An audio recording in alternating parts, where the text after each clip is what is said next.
সব পড়া শেষ, তার মিজান ক্লাস পর্যন্ত গেছে। ইচ্ছা থাকলেই উপায় হয়, হয় there is will, there is way। ইচ্ছা থাকলে উপায় হয়। কাজটা করবেন কোন সময়, repent and reform for tomorrow it may be too late. কাজটা করবেন তখনই যখন কাজটার কথা মনে করা হয়। আমি এখনই কাজের কথা মনে করছি, এখনই আমার করার সময়, এই মুহূর্তে। আর মানুষ ইচ্ছা করলে সে অনেক কিছু সে করতে পারে, অনেক কিছু সে পারে। আমি আপনাদের খেদমতে আরজ করতে চাই, হালাল ভাবে জীবন চালাবেন, ইচ্ছা যদি করেন হালালের রাস্তা আল্লাহ পাক আপনাকে বের করে দেবে।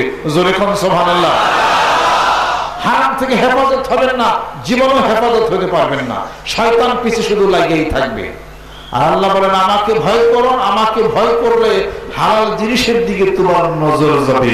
জোরে কোন সুবহানাল্লাহ।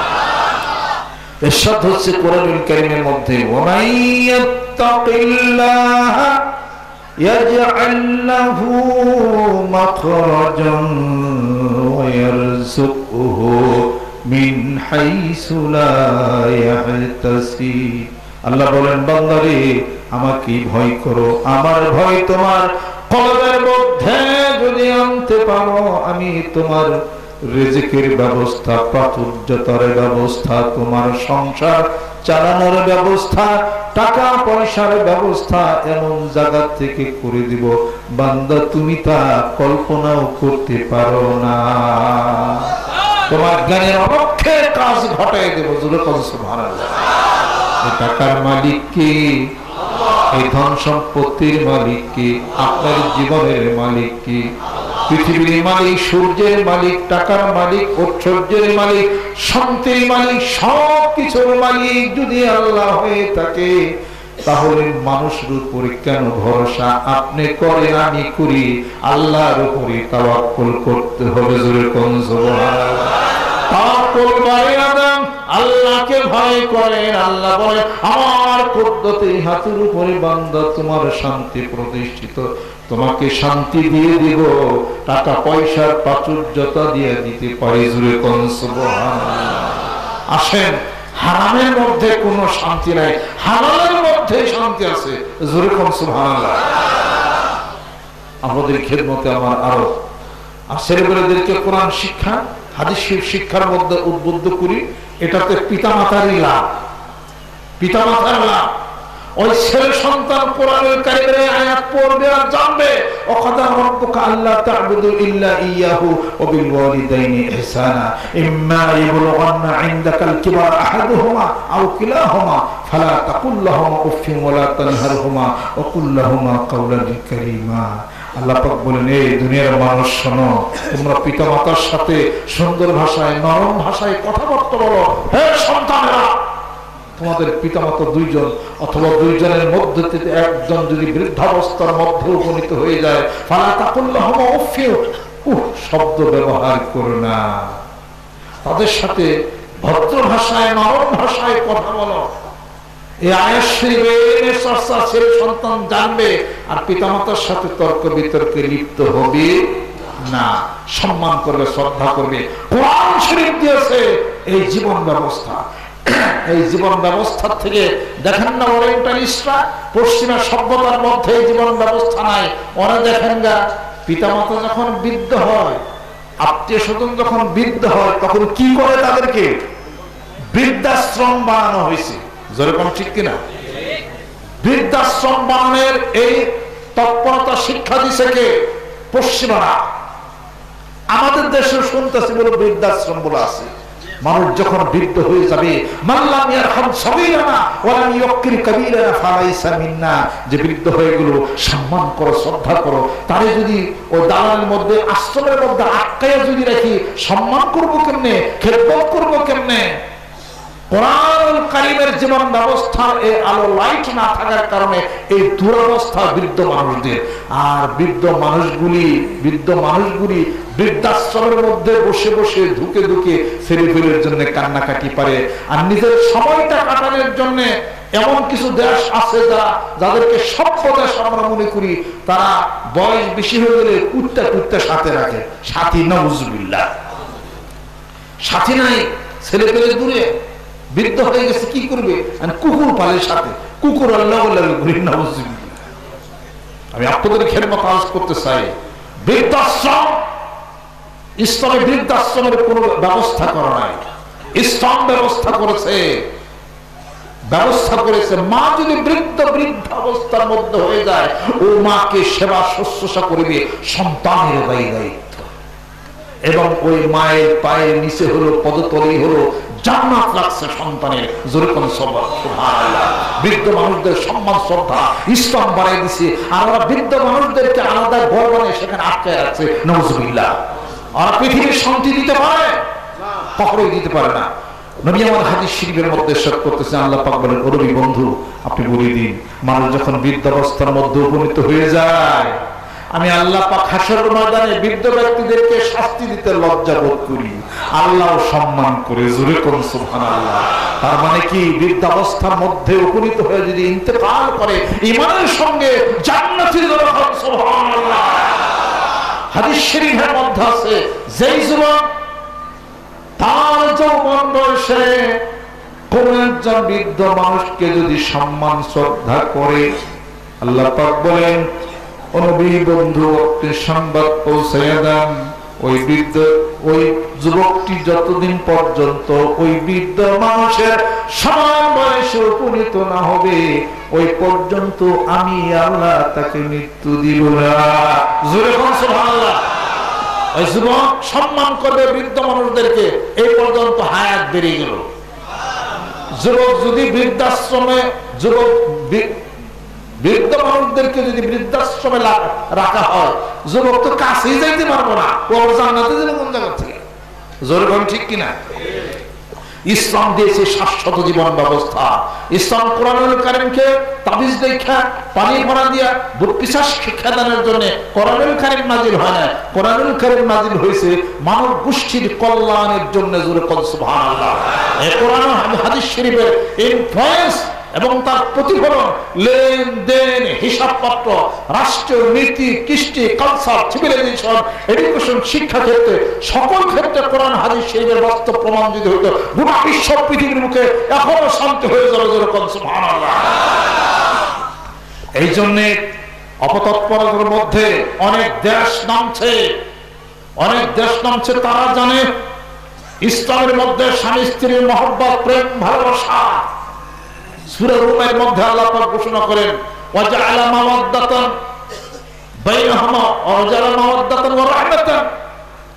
আল্লাহ পাক বলেন, স্বামী স্ত্রীর মধ্যে গভীর প্রেম এবং আকর্ষণের হিসাবপত্র করে দিয়েছি, এটা তোমাদের জন্য নিদর্শন। জোরে করে সুবহানাল্লাহ। আর ওই শয়তানগুলি বলে, মেয়েদেরকে জ্ঞান দিয়ে দিছে তাদের মাথার মধ্যে, থাকবো না খুব বদ্ধ করে, দেখবো এবার জগৎটাকে কেমন করে ঘুরছে মানুষ যুগান্তরের ঘূর্ণিপাকে। ওরা দিয়ে দিছে বলবেন, এই স্ত্রী স্বামীরে মানে না, স্বামী কয় 42, স্ত্রী কয় 326। কথা লক্ষ্য করছেন? স্ত্রীর কানেও বিয়ে পাস, তুমিও বিয়ে পাস, 6 বছর বাচ্চান দেখাও, তুমি বাচ্চান দেখাও। আমি আপনাদের খেদমত আরজ করতেছি, অত্যন্ত সুকৌশলে নারীদের জ্ঞানের মধ্যে ঢুকাই দিছে, তোমাদেরকে 4 দালানের মধ্যে আবদ্ধ করে রেখেছে ইসলাম। নাউজুবিল্লাহ। অতএব তোমরা বের হয়ে আসো ঘর থেকে, ইসলাম মানার দরকার না, বের হয়ে আসো, নিজে শিক্ষা দীক্ষা করো, নিজে কলেজে যাও, ইউনিভার্সিটিতে যাও, নিজে চাকরি বাকরি করো, নিজের পায়ে দাঁড়ানোর চেষ্টা করো, পুরুষদের অধীনে থাকো না। এই শয়তানি বুদ্ধি দিয়া মারামারি কাটাকাটির ব্যবস্থা করে দিয়েছে। আগের দিনের মা বোনদেরকে দেখবেন, তারা মাথার মধ্যে কাপড় রাখতো, ঘুমটা দিতে এই পর্যন্ত। এখনকার মেয়েরা মাথায় কাপড় রাখে না, এটা তাদের সভ্যতার একটা পরিপন্থী কারবার মনে করে। মাথায় কাপড় দিবে হলো আগের দিনের মুরব্বীরা, এখন মাথায় কাপড় দিবে কেন? এটা হলো ট্রেডিশন, এটা একটা ট্রেডিশন হয়ে গেছে তাদের কাছে। মাথায় কাপড় দিবে না, আর পোশাক পরিচ্ছদের হিসাবপত্র হয়ে গেছে উল্টা পাল্টা। যাই হোক, বাংলার জমিনের মুখে ওই মা বোনদেরকে আমরা ধন্যবাদ জানাই। মাঝে মাঝে রাস্তাঘাটে আমাদের চোখে পড়ে এখন কানিসটা একটু লম্বা বের হয়েছে। ঠিক কিনা? বিষয় নিয়ে কানিসটা লম্বা হয়েছে, জ্ঞানের একটু বাড়তি হয়েছে, এটাও হইতে পারে। জ্ঞানের বাড়তি হইতে পারে, জ্ঞানের বাড়তি নাও হইতে পারে। তার মানে মানুষ অনেকগুলো কাজ একসাথে করতে করতে এরপর আর কোনটা করবো আগেরটার মধ্যে ঘুরে যায়। এই কামিজ অনেক বিরাট ছিল, আমি ছোটবেলায় জানি 1976 সালের কথা বলতেছি। এই কামিজ অনেক লম্বা ছিল, পায়জামাও লম্বা ছিল। আস্তে কামিজ আরেকটু খাটা হলো, পায়জামা ঢোলা হলো, বেলভেট হয়ে গেল, কথা লক্ষ্য করে। এরপরে কিছুকাল পরে কামিজ আরেকটু খাটা হলো আর চুস পায়জামা বের হলো। এরপরে কিছুকাল পরে উপরের জামাটা কামিজটা লম্বা হলো, কাবলি পায়জামা আসলো, লক্ষ্য করে কাবলি পায়জামা আসলো, কামিজও লম্বা হলো সাথে সাথে। এরপরে কাবলি পায়জামা ঠিকই আছে, কামিজটা শর্ট হয়ে গেছে। আমি আপনাদের খেদমত আরজ করতে চাই, কামিজ এর উপরে তার উঠানো সম্ভব না, জোরে কোন ঠিক কিনা? অতএব বুদ্ধি শুদ্ধি না পাইয়া এখন আবার দোকানে লম্বা কামিজ বাইরেছে, জোরে কোন সুবহানাল্লাহ। আমি আপনাদের খেদমত আরজ করতে চাই, ইসলাম দিয়েছে হলো সভ্যতা। আমি এর আগে ইউনিভার্সিটিতে আমি একটা ছেলেকে দেখছি দাঁড়িয়ে রয়েছে, প্যান্ট দুই জায়গায় ছিঁড়া। আমি খেয়াল করলাম বিশ্ববিদ্যালয়ের ছাত্র, ছিঁড়া প্যান্ট পরে আছে। আমাকে নিজাম ভাই কয় কি, ওটা ছিঁড়া প্যান্ট না, ওটা সিস্টেমই দেয়। আপনাদের খেয়াল করতে পারো, কেউ মনে কষ্ট নেন না, বেজার হয় না, এটা হলো যুগের পরিবর্তনের এক একটা ধারা হয় আর কি। আমাদের কলা ভবনে আর একটা ছেলে এই মোটা একটা জ্যাকেটের মতো পড়ছে, কি যে একটা বুতাম টিভি দিল, পিছন থেকে বাজনা বাজা শুরু করে। আমাকে এইটা কি, একটা সিস্টেম আর কি। এটা সিস্টেম, সিস্টেমের কোনো অভাব নাই। আপনি সিস্টেম কালি বানাইতে পারবেন। আপনার স্ত্রীকে বলবেন তুমি একটা ব্লাউজ বানাইবে, ডানের হাতা দিও না, বামের হাতাটা তুমি দিও, আর পিছনে একটা গ্লাস লাগাইবে, খালি টাউন একটা ঘুরে দিয়ে আসো, ঈদের আগে দেখবেন যে এটা একটা ফ্যাশন হয়ে গেছে। এটা বানাইতে সময় লাগে নাকি? আপনারা ডিজাইন করেন, পরন লাগে। আবার বাঙালিরা প্রতি সপ্তাহে করে ডিজাইন করা। কোন দিন এই মেয়েরা ৮-৭ পোশাক পরিধান করতো, কোন একদিন দেখা যাবে টাইট ফিট পোশাক আর ভালো লাগে না, ঢোলাটাই ভালো লাগে। তার মানে ইসলাম শিক্ষা দিচ্ছে সভ্যতা, ইসলাম শিক্ষা দিচ্ছে হলো ভদ্রতা। মানুষ ঘুরে ফিরে কোথায় যাবে? ওখানেই যাবে, মূলটার মধ্যে মানুষ সব চলে যাবে। জোরে কোন সুবহানাল্লাহ। আমি আপনাদের ক্ষেত্রে আরজ করতে চাই, দেখেন আপনার এলাকার ওই কোর্টে আপনি যান, থানায় আপনি যান, এখন থেকে 50 বছর আগে কোর্ট এবং থানায় যান, স্বামী স্ত্রীতে কোনো কেস কাবারি কিছুই ছিল না। যুগ যত উন্নত হয়েছে, কেসের ধারা তত বেশি বাড়ছে।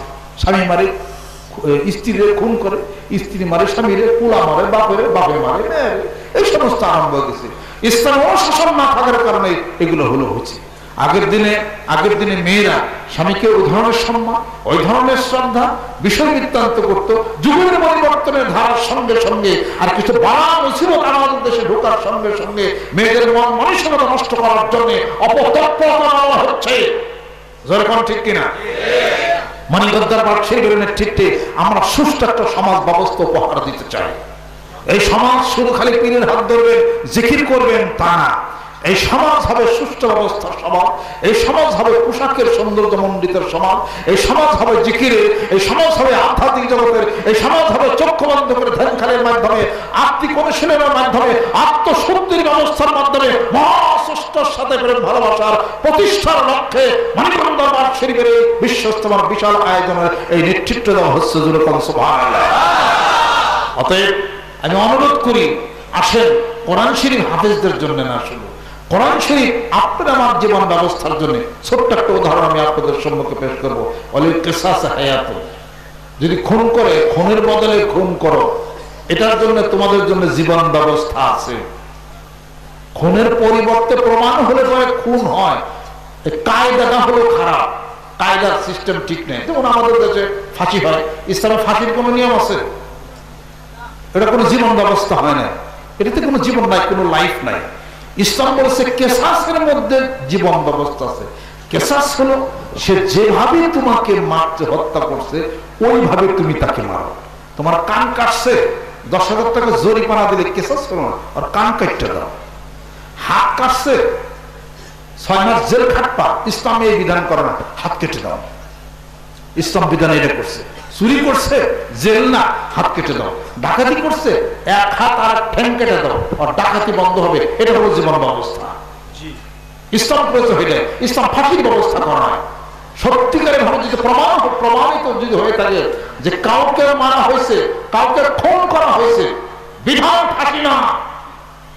যদি প্রমাণিত হয় যে অমুককে খুন করেছে, সাক্ষী আছে, তাহলে ইসলাম একটা বিধান রাখছে, রক্তপণ আদায় করতে পারে। যাকে খুন করা হয়েছে, বেশ ভালো কথা, প্রমাণ আছে, এখন আপনাকে আমি টাকা দেব, আপনি 20 লাখ টাকা নেন, আপনার দাবি ছেড়ে দেন। ইসলাম বিধান করেছে, এটা ইসলামের বিধান করেছে। এই গেল। আর ফাঁসির ব্যবস্থা করে না ইসলাম। ইসলাম ব্যবস্থা করতে শিরোচ্ছেদের, এটার মধ্যে জীবন ব্যবস্থা আছে। এবং তা প্রকাশ্যে। ফাঁসি কি প্রকাশ্যে হয়? ফাঁসি প্রকাশ্যে হয় না, জনসাধারণ দেখে না। এটা ইসলাম বলেছে সামনে করতে হবে, তার শিরোচ্ছেদ করতে হবে। সৌদিতে যান, হাজারো জনতা থাকে, সামনে বসায় একটা তরবারি নিয়ে আসে, তার শিরোচ্ছেদ করা হয়। 10 জন মানুষের দেখবে যে আমি খুন করলে এইভাবে আমাকেও খুন করা হবে। এবং এই জীবন ব্যবস্থা আছে, ইসলাম বলেছে জীবন ব্যবস্থা। তার মানে খুনের বদলেতে শিরোচ্ছেদ করা হয়েছে। সৌদি আরবে দেখেন কয়টা খুন খারাপই হয় না হয়, মানে হলো কি জীবন ব্যবস্থা। অনেক জীবন বেঁচে গেছে। চুরি করলে হাত কাটলে পরে চুরি বন্ধ হয়ে যেত, জেল হাজত দিলে কখনো চুরি বন্ধ হয় না কখনো। সৌদি আরবে দেখেন, কয়েক কাতারে দেখেন, সৌদি আরবের কোন মানুষটা চুরিদারি করতেছে বলেন? সৌদি আরব গরিব নেই? গরিব আছে। সৌদিদের মধ্যে মানুষ গরিব আছে, তারাও জাকাতের টাকা তারাও নেয়, আমরাও তাদেরকে দিচ্ছি, সৌদির মধ্যে আছে। কিন্তু এই যে চুরি করলে প্রকাশ্যে হাত কাটবে, এই ভয়ে, এটার কারণে জীবন ব্যবস্থা, চুরি বন্ধ, ডাকাতি বন্ধ, খুনও বন্ধ। আর আমাদের দেশে পেপার খুললেই অমুক জায়গায় তমুক জায়গায় এতটি খুন, এতটি মারছে, এতটি গুম হয়েছে, এটা একটা হয়েছে। এগুলো হয়েছে কেন? এটা সৌদিতে যান, আমরা নামাজ পড়ছি, লক্ষ টাকা রাস্তার মধ্যে পড়ে থাকছে, কয়েক লক্ষ টাকা, ওই যে মানি চেঞ্জের মধ্যে। ওখানে তারা চাদরদের হাইকে সাথে সাথে আল্লাহ আকবার নামাজে দাঁড়িয়ে গেছে। আমি এক হোটেলে ঢুকছি 96 সালে, প্রথম যখন হজে গেছিলাম, খাইতে বসতে অর্ধেক খাওয়া হয়েছে, আজান দিয়ে ফেলছে। এখন তো ধর সব হোটেলের ঈদ নামে দিল। আমি বাইরে মনে কেমনি কি আল্লাহ নামাজ রক্ত হয়ে গেছে, তুমি বইয়ের ভিতরে। আমি খাইতে করে বসে রইল, খেয়াল করতে পারি না আর কি। এখন আজান দেওয়ার সঙ্গে সঙ্গে সাথে সাথে প্রত্যেকটা দোকান বন্ধ। লক্ষ টাকার জিনিস কিনবেন, পারবেন না। ইমানকে মজবুত, কারণ কি আজান হয়ে গেছে, এখন ঘোরাফেরা কেন? নামাজে যাও। এই শাসন সরকারি পর্যায়ে আছে বিধায়ী সুস্থ পরিবেশ ওখানে নির্বাচিত হয়ে গেল। জোরে কোন সুবহানাল্লাহ বলবেন? আমাদের দেশের সরকার বললে কি আমরা মানতাম না? মানতাম। আমাদের দেশের সরকার বলে আমরা অবশ্যই মানতাম। শুনেন, তত্ত্বাবধায়ক সরকার নিয়ম করেছেন 8টার পরে দোকান বন্ধ। ঢাকার দোকান বন্ধ। বন্ধ আছে কিনা? এখানে বন্ধ, আমরা তো মানছি বন্ধ। আবার যদি মনে করতেন যে 8টার পরে দোকান চালু থাকবে, তবে কারেন্ট বন্ধ থাকবে, হারিকেন জ্বালিয়ে তোমরা ব্যবসা করো, আমরা ব্যবসা করতাম। সরকার কত মানি না কইছি না। এখন যদি আমাদের দেশের প্রধানমন্ত্রী বলেন যে আমার নেতা কর্মীরা যারা আছো তোমরা নামাজটা পড়বে 5 ওয়াক্ত, উনি বলেন না কেন? আমাদের দেশের বিরোধী দলের নেত্রী উনি যদি বলতেন আমার নেতা কর্মী আছে সকাল সন্ধ্যা জিকির করো, যাদের হজ ফরজ হজ তারা করোই না, ওনারা তো বলেন না। এটা ওনারা বলেন না, আমাদের দেশের সরকার বলে না, আমরা সেভাবে মানি না। সৌদি গভর্নমেন্ট দেখেন বলে, ওদের দেশের শান্তি প্রতিষ্ঠিত হয়ে গেছে। জোরে কোন সুবহানাল্লাহ। আমি আপনাদের খেদমতে আরজ করতে চাই, ওদের দেশের একটা গাড়ি চালক যে তাদের মধ্যে যে ইমানি জজবা আছে, এই ইমানি জজবা আমার দেশের মেলে বলো না হুজুর মধ্যে নাই, হিসাবপত্র আছে। এই জন্য কথা বলেন না। এই জন্য আমি বলি আমার বক্তৃতার মধ্যে যে সৌদির মানুষ যারা